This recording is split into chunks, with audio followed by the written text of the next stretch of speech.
Welcome everyone to Gamer Melt. Today, Intel's first ARC GPU, Windows 11 requirements are causing issues for Ryzen CPUs, Nvidia's boosting ray tracing performance by a lot, Intel's in serious legal trouble, and Nvidia's RTX 4090 Ti is unbelievable.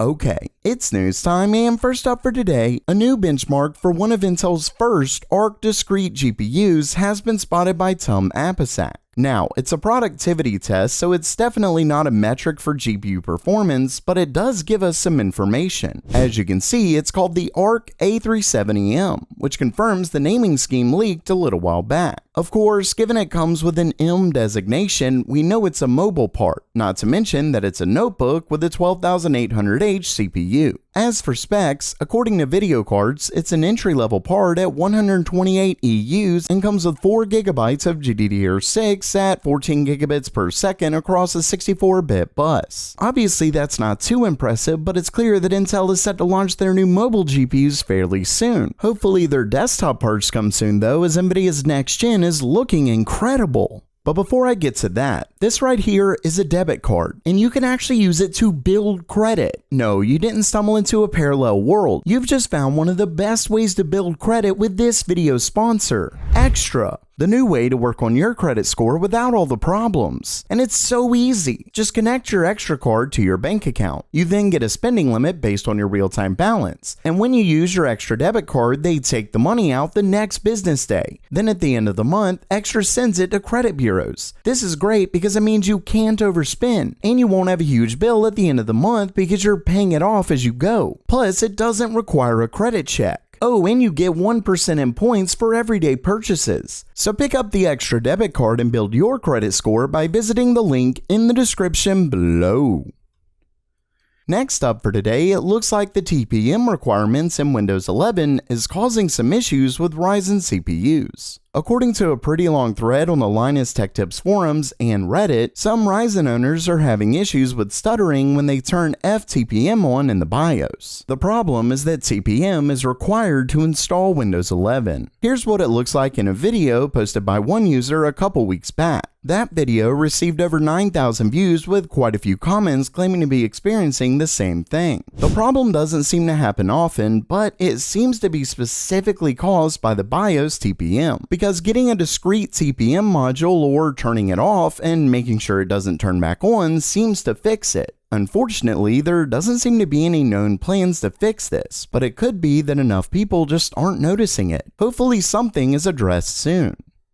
Next up, Nvidia's clearly been hard at work trying to improve ray tracing performance in their GPUs, and it looks like they've succeeded. In a recent paper published by Nvidia called GPU Subwarp Interleaving, Nvidia claims that ray tracing performance is currently hindered thanks to the way modern GPU architectures are designed. According to the paper, there's two main GPU design issues that hurt ray tracing performance. Quote, first, GPUs group threads into units, which we call warps, that fetch from a single program counter and execute in SIMT fashion. Second, GPUs hide stalls by concurrently scheduling among many active warps. These two designs cause problems for ray tracing, but Nvidia has a solution that they call a subwarp scheduler. Basically, it's a separate scheduler that can switch an execution to a subwarp of the warp when the scheduler can't find an active warp to switch to. That's a bit confusing, I know, but the main takeaway is that they're able to get up to a 20% performance increase from the subwarp scheduler.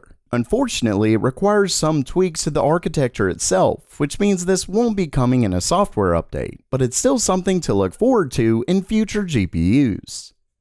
Next up for today, Intel looks to be in some serious legal trouble. If you've been following the channel, you know that back in 2018, a couple big security flaws that mostly just affect Intel CPUs were announced. They were called Meltdown and Spectre, and the issue with these is that they were actually a flaw in the hardware itself. Now, there was a patch to mitigate it, but that had some serious performance ramifications. Shortly after the announcement of the flaws, lawsuits began hitting Intel because they knew about Meltdown and Spectre back in August 2017, yet held on to it until January 2018. Not to mention the fact that they released processors after that which still had the flaw. Fast forward to 2022, and after being thrown out twice, Judge Simon has accepted the class action lawsuit against Intel. The judge wrote in his order, quote, quote, "Based on plaintiff's allegations, it is not clear that Intel had a countervailing business interest other than profit for delaying disclosure for as long as it did through the holiday season, for downplaying the negative effects of the mitigation, for suppressing the effects of the mitigation, and for continuing to embargo further security exploits that affect only Intel processors."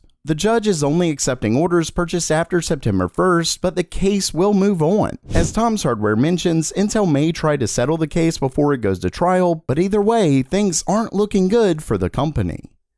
And lastly for today, we have a pretty huge performance claim from known leaker Greymon55. In it, he refers to Lovelace, which is set to be Nvidia's RTX 4000 series of cards. Apparently, if Lovelace gets to 2.5 GHz, you'll get around 90 teraflops of FP32 compute. To give you an example of how good that is, the 3090 Ti just gets 40 teraflops. That's over double the single precision compute. Of course, double the FP32 doesn't necessarily mean double the gaming performance, but that's still a huge jump. Now, that's predicated on it getting to 2.5 GHz, which is quite a bit higher than the 3090 Ti. But from what we've seen, Nvidia is definitely set to push Lovelace really hard. Plus, he mentions that this is the full fat Lovelace part, so we're talking Nvidia's 4090 Ti here. At the end of the day, Lovelace is looking to be seriously powerful, especially if it gets the big jump in ray tracing performance we saw earlier. Let's just hope they don't require a city block to power. So while that does it for today, are you excited for Nvidia's RTX 4000 series of GPUs? And what do you think about that Intel lawsuit? Let me know down in the comments below. And if you liked the video, please subscribe. And as always, have a great day.